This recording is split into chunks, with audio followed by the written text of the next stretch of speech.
जय हिंद बच्चों, आप सभी का अपने YouTube चैनल नमो भारत टीचमेंट में हार्दिक स्वागत और अभिनंदन है। बच्चों, आज क्लास में लेकर आए हैं कक्षा 12 गणित एक्सरसाइज 1.1 के क्वेश्चन नंबर 5। इसके पिछले वीडियो में क्लास में हमने क्वेश्चन नंबर 4 तक पूरा कंप्लीट कर चुके थे। तो आज क्लास में क्वेश्चन नंबर हम 5 से शुरू करेंगे। आइए देखिए क्वेश्चन नंबर 5 क्या है। प्रश्न 5 क्या है, ये कह रहा है कि जाँच कीजिए कि क्या आर में R बराबर A comma B such that इस प्रकार है कि A लेस इक्वल A छोटा है और बराबर भी है B की घात Q के द्वारा परिभाषित संबंध स्वतुल्य सममिति अथवा संक्रमक है। ये बताना है कि स्वतुल्य है, सममिति है, संक्रमक है, तीनों संबंध कौन सा है या नहीं है, इसके बारे में यहाँ पर हमको चर्चा करनी है।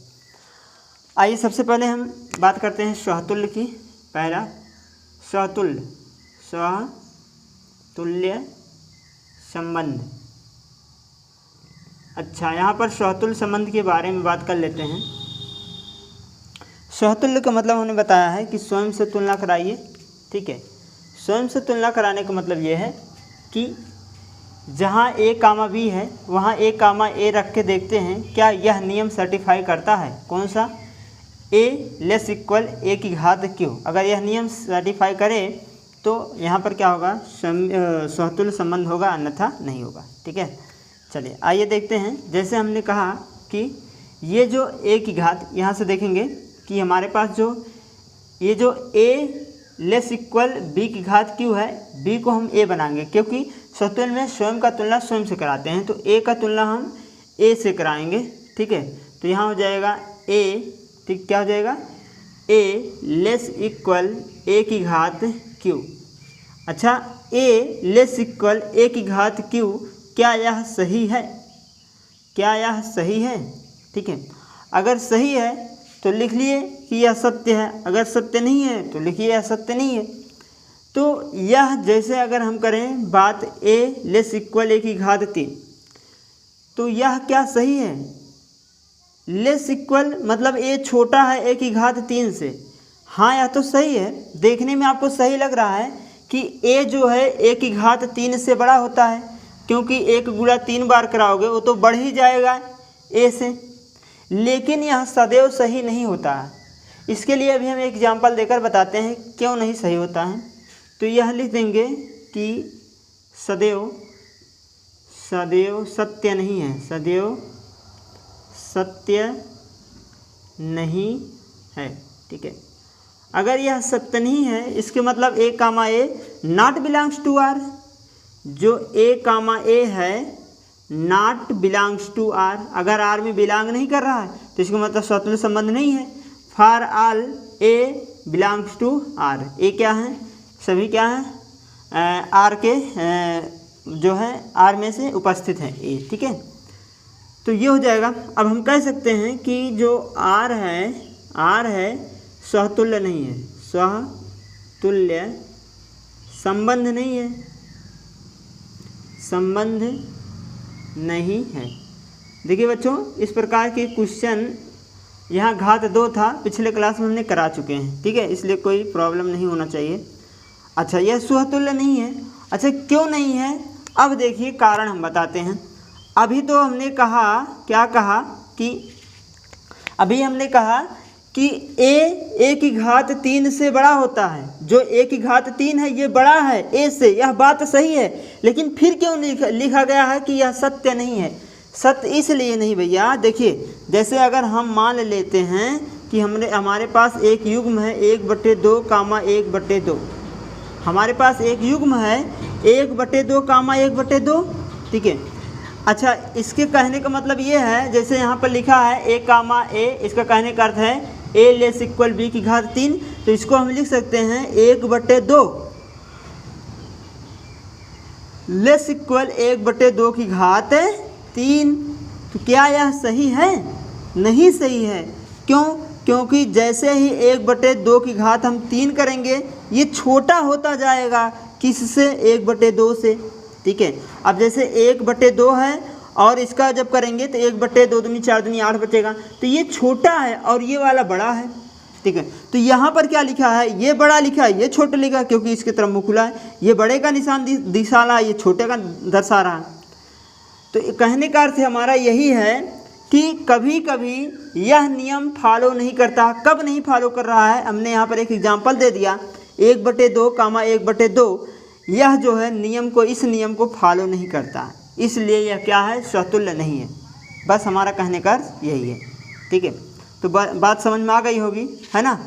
तो ये नॉट इक्वल टू मतलब यह सही नहीं है, बस इतना हम दर्शाना चाहते थे। चलिए अगला देख लेते हैं। अगला क्या है, दूसरा वाला है, दूसरा है सम्मिति, सम्मित संबंध। अच्छा, इसके बारे में देख लेते हैं। इसका परिभाषा ही यही होता है कि अगर ए कामा बी बिलोंग करे आर में, तो इसका उल्टा बी कामा ए भी बिलोंग करना चाहिए आर में, ठीक है। यही तो बात होती है। चलिए आइए देख लेते हैं।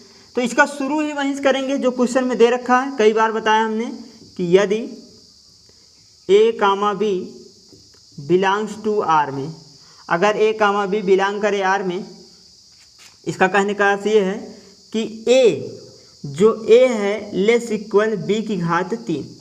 ये तो बात सही है, ठीक है। क्या इसका उल्टा सही है, क्योंकि हमको उल्टा दिखाना भैया। उल्टा दिखाने का मतलब इसको उल्टा जब करोगे तभी तो ये उल्टा बनेगा। जब इसको उल्टा करोगे तो b की घात 3 लेस इक्वल है। क्या यह सही है? यह भैया गलत है, ऐसा हो ही नहीं सकता, ठीक है, ऐसा हो ही नहीं सकता। अभी एग्जाम्पल देते हैं। अगर यह नहीं संभव है तो हम कह सकते हैं कि b comma A not belongs to R. अगर आर में बिलोंग ही नहीं कर रहा है तो हम कह सकते हैं कि आर सम्मिति संबंध नहीं है। क्या है? सम्मित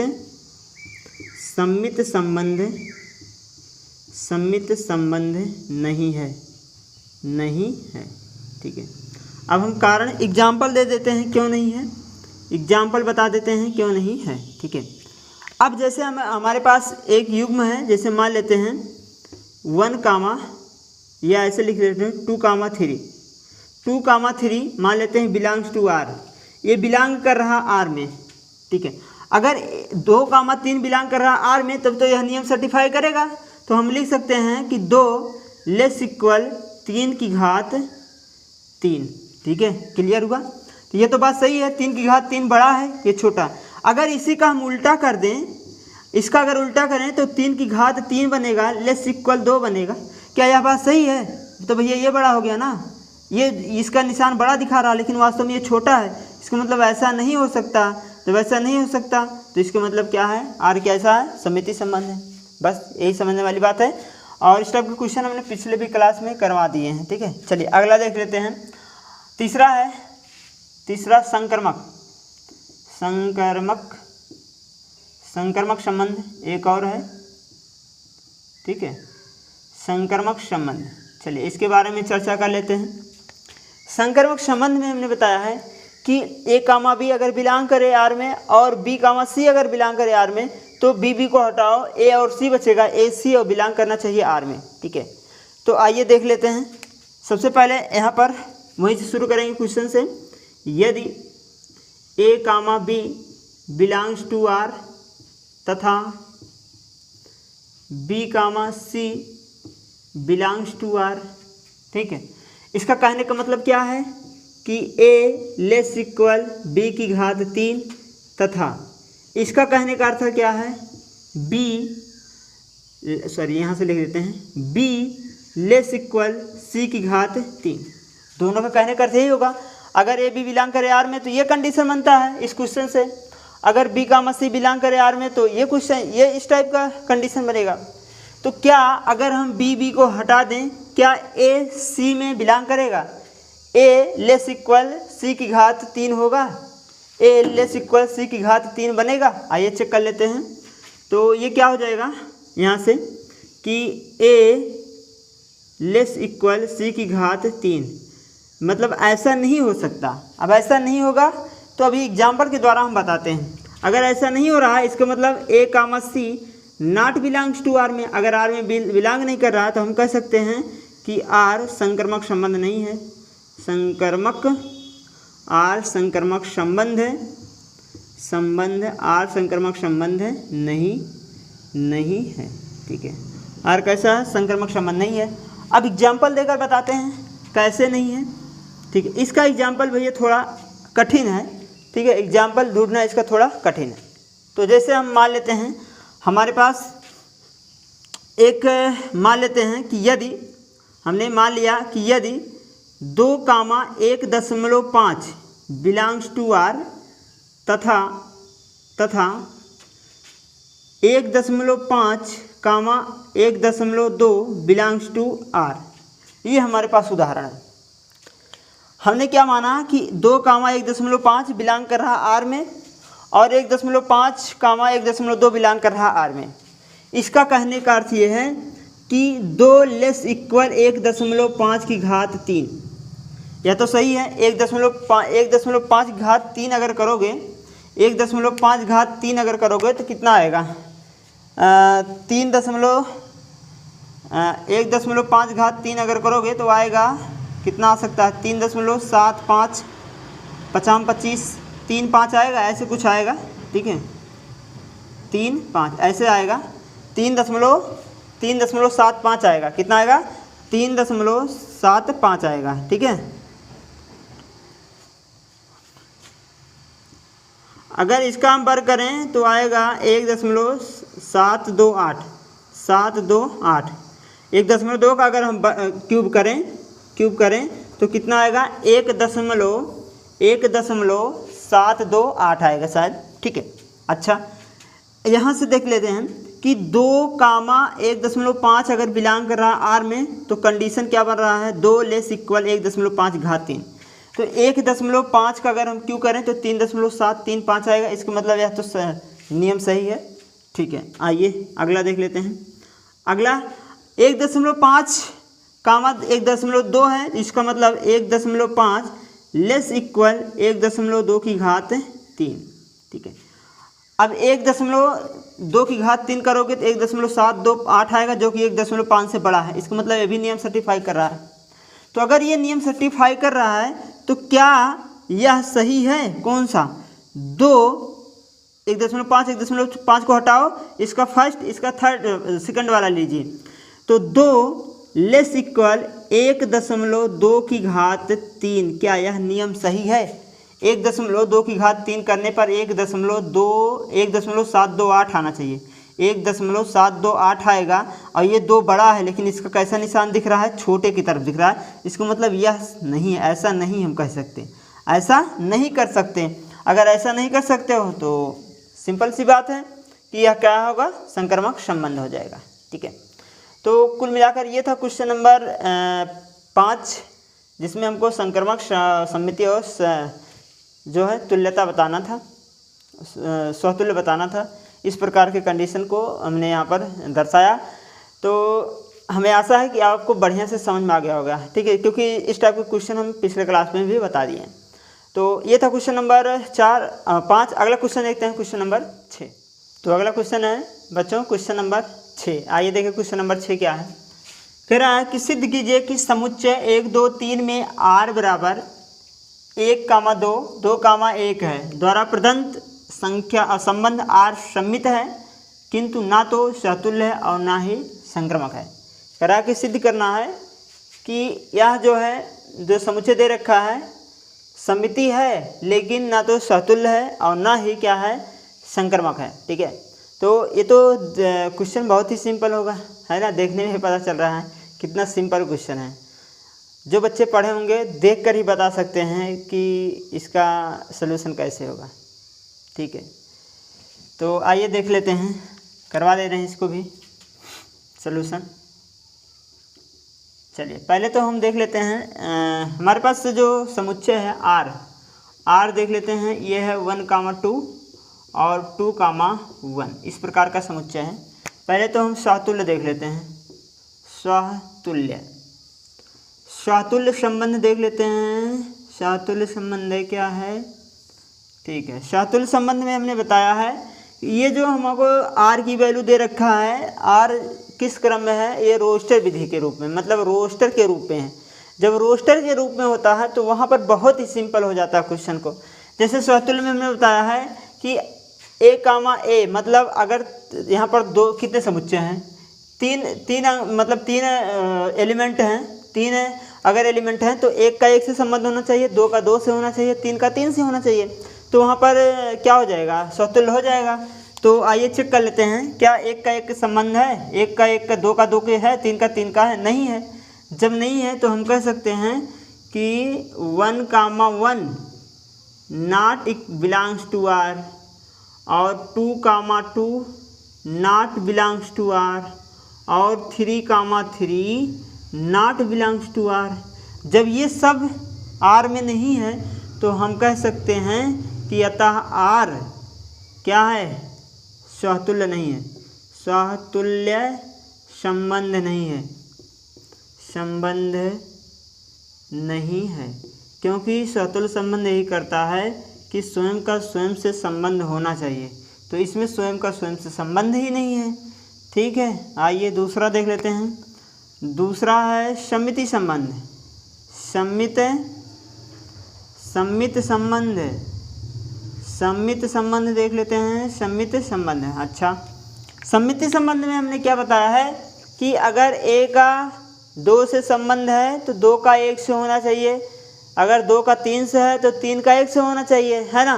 तो ऐसा चेक कर लेते हैं क्या यह कंडीशन सही कर रहा है। देखो इस आर वाले में एक और दो, एक का दो से संबंध है तो दो का एक से भी है ना, इसका मतलब अपोजिट है। तो यहाँ पर कह सकते हैं कि 1,2 बिलोंग्स टू आर, मतलब 1,2 बिलोंग कर रहा आर में, ठीक है, तो फिर 2,1 भी बिलोंग कर रहा है किसमें, आर में।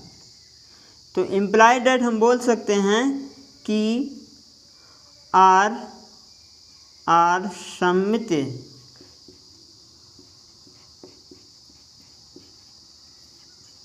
संबंध है। बस इतने तो लिखना है, कितना सिंपल है ना, कि अगर 1,2 बिलोंग करे आर में तो 2,1 भी बिलोंग कर रहा है आर में, ठीक है, तो हो जाएगा ना सम्मिति संबंध। अगर नहीं करता तो नहीं होता, नहीं होता तो नहीं होता, ठीक है। चलिए अगला क्वेश्चन देखते हैं। क्वेश्चन है अगला है संक्रमक संबंध, संक्रमक संबंध। चलिए अगर संक्रमक संबंध देख लेते हैं कैसे, क्या कह रहा है। संक्रमक संबंध में बताया है कि ए का बी से करना चाहिए, बी का सी से करना चाहिए, बी को बी टू को हटा दो तो ए और सी, मतलब पहला और दूसरा घटक भी आर में उपस्थित होना चाहिए। तो ऐसा क्या है, अच्छा, एक का संबंध दो से है और दो का संबंध एक से है, तो दो को हटाओ, एक बचा, तो 1,1 क्या इसमें कहीं दिख रहा है, नहीं दिख रहा, तो ऐसा नहीं हो सकता। तो कह सकते हैं कि 1,1 बिलोंग्स टू आर तथा सॉरी 1,2 है ना, 1,2 बिलोंग्स टू आर तथा 2,1 बिलोंग्स टू आर, ठीक है। ये तो बिलोंग कर रहा है आर में, लेकिन जब दो को हटा दिया जाए तो एक बचता है, ये भी आर में बिलोंग करना चाहिए, लेकिन 1,1 नॉट बिलोंग्स टू आर में बिलोंग नहीं कर रहा है, अतः आर संक्रमक संबंध नहीं है, ठीक है, अतः आर संक्रमक संबंध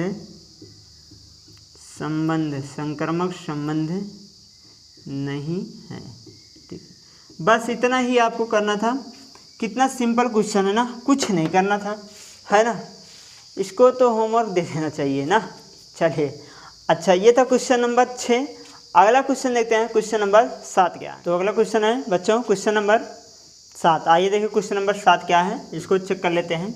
करा के सिद्ध कीजिए कि किसी कॉलेज के पुस्तकालय के समस्त पुस्तकों के समुच्चय ए में R x y such that इस प्रकार है कि एक्स तथा वाई में पेजों की संख्या समान है।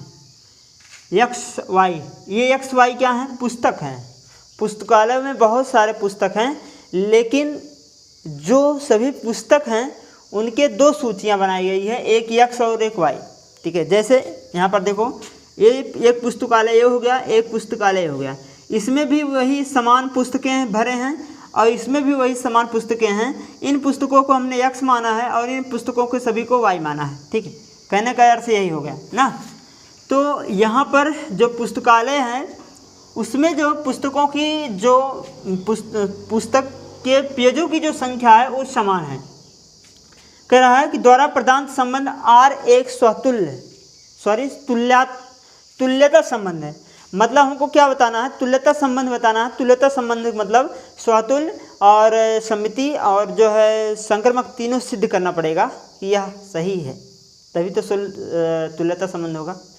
तो चलिए देख लेते हैं क्या क्या सही है क्या क्या गलत है। सॉल्यूशन इसका लिख लेते हैं। पहले तो स्वतुल्य दिखा लेते हैं, स्वतुल्य संबंध दिखाते हैं।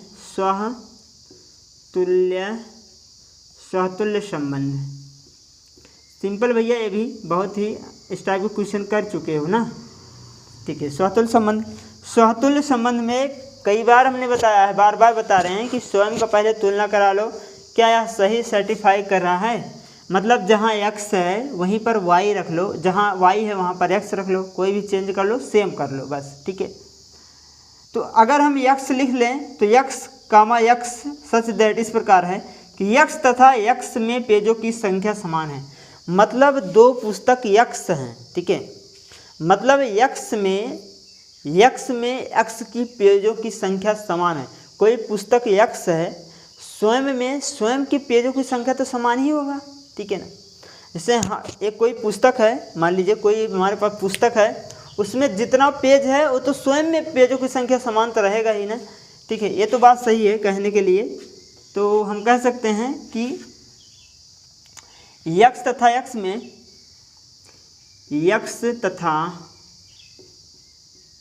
x में पेजों की संख्या, पेजों लिखेंगे,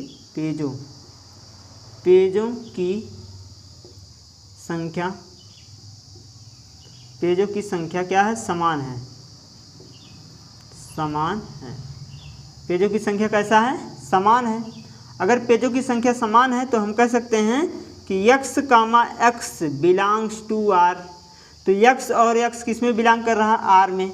अगर R में बिलोंग कर रहा है तो हम कह सकते हैं कि R कैसा है? स्वतुल्य है। स्वतुल्य संबंध है।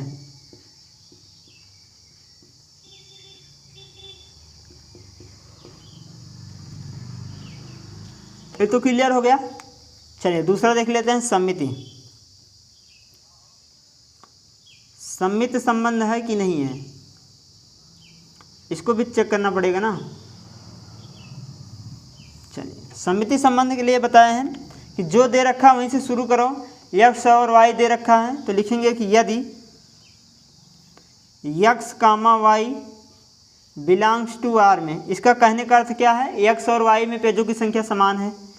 तो यहाँ पर लिख सकते हैं कि x तथा y में, यहाँ x लिखेंगे, x तथा y में पेजों की संख्या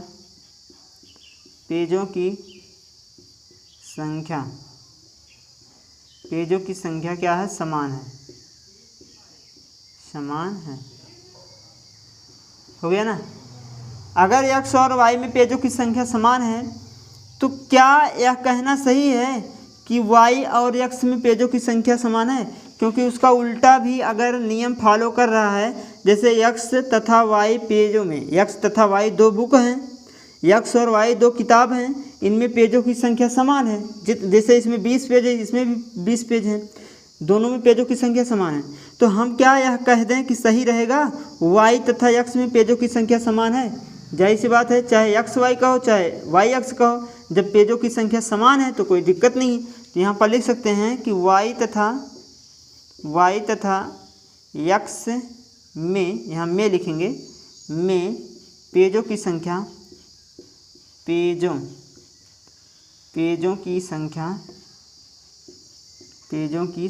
कैसा है? समान है भैया, समान है। तो अगर x और y में पेजों की संख्या समान है तो यहाँ से देख लेंगे तो हम कह सकते हैं कि वाई कामा एक्स किस में अब बिलोंग करेगा, आर में। जब x और y में पेजों की संख्या समान था तो x और y बिलोंग करता था आर में। जब y और x पेजों की संख्या समान हो गया तो y कामा x भी बिलोंग करेगा आर में। क्लियर हुई बात। तो अगर बिलोंग कर रहा आर में तब तो अब तो कहीं कर सकते हैं, क्योंकि ये सीधा था और ये इसी का उल्टा आ गया, और सीधा उल्टा आना ही क्या हो जाता है, सममिति हो जाता है। तो आर सममिति संबंध है, सममिति संबंध है। आर कैसा है, सममिति संबंध है। कोई दिक्कत नहीं होनी चाहिए ना, सही है। चलिए अब अगला देख लेते हैं। हमारे पास बचा है संक्रमक संबंध। संक्रमक संबंध, चलिए इसको भी चेक कर लेते हैं, संक्रमक संबंध है कि नहीं है। अब संक्रमक के लिए हमने बताया है, यहाँ पर 3 पुस्तकालय हो गए। मान लीजिए ए है बी में, मतलब ए और बी, मतलब ए कामा बी बिलोंग कर रहा है आर में, मतलब कहने का अर्थ हो गया ए और बी के पेजों की संख्या समान है।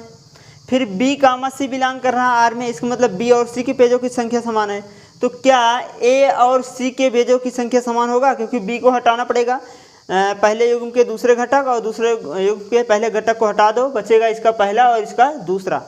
दोनों में पेजों की संख्या अगर समान है तब तो है, नहीं तो नहीं है। ठीक है, आइए यहीं से शुरू करेंगे। जो दे रखा है लिखेंगे, यदि x comma y belongs to r तथा y comma z belongs to r, तो इसका कहने का अर्थ क्या है कि x तथा y में पेजों की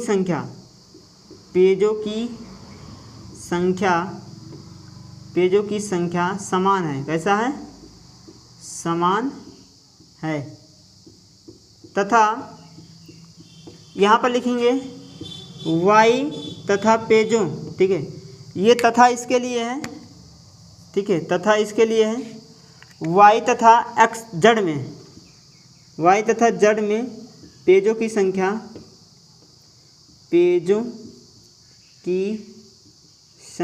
कैसा है, संख्या समान है। ठीक है, अब बता दो देखो कैसे। एक x है, एक y है, एक z है। अब जितने दोनों में पेज समान हैं, x और y दोनों में पेज कैसे हैं, समान है।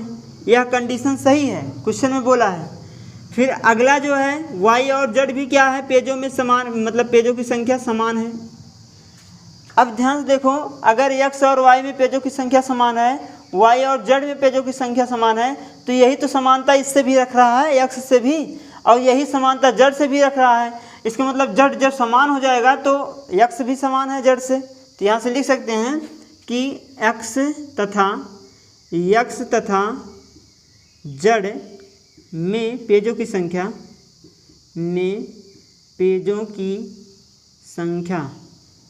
की संख्या कैसा है, संख्या समान है। कैसा है, समान है। तो x तथा z में पेजों की संख्या कैसा है, समान है। अगर x और z में पेजों की संख्या समान है तो इसका कहने का अर्थ हुआ कि x कामा z बिलोंग करेगा किस में, r में। और जैसे ही x और z बिलोंग किया r में, तो अब तो कह ही सकते हैं कि r संक्रमक संबंध है। r संक्रमक संबंध है। r कैसा है, संक्रमक संबंध है। अगर r संक्रमक संबंध है तो अब बताओ, सभी संक्रमक संबंध मतलब सभी संबंध सही हो गए, सहतुल्य भी है, सममिति भी है, संक्रमक भी है। अब जब तीनों संबंध होते हैं तो इन्हीं तीनों को क्या बोलते हैं कि अतः हम लिख सकते हैं, अतः r कैसा है, एक तुल्यता संबंध है, एक तुल्यता संबंध है। ठीक है, कैसा है, तुल्यता संबंध है। बस यही आपको यहाँ पर दिखाना था। ठीक है, तो हम आशा करेंगे कि आप सबको अच्छे से समझ में आ गया होगा बच्चों। अगर नहीं आया है तो कमेंट में एक बार कमेंट करके ज़रूर बता दीजिए, हम इसको दोबारा समझाने की कोशिश करेंगे। ठीक है, वैसे आ ही गया होगा क्योंकि अच्छे से हमने बता दिया है। ठीक है, तो आज की क्लास बच्चों बस यहीं तक। कल की क्लास में क्वेश्चन नंबर ये 7 था, क्वेश्चन नंबर 8 से शुरू करेंगे। तो अगर ये क्लास आपको अच्छा लगा हो तो एक बार लाइक कर दीजिए, सब्सक्राइब कर दीजिए, शेयर कर दीजिए और कमेंट में यह ज़रूर बताइएगा आपको क्लास यह कैसा लगा। कोई क्वेश्चन में डाउट हो तो कमेंट करके ज़रूर पूछिएगा। जय हिंद बच्चों, धन्यवाद।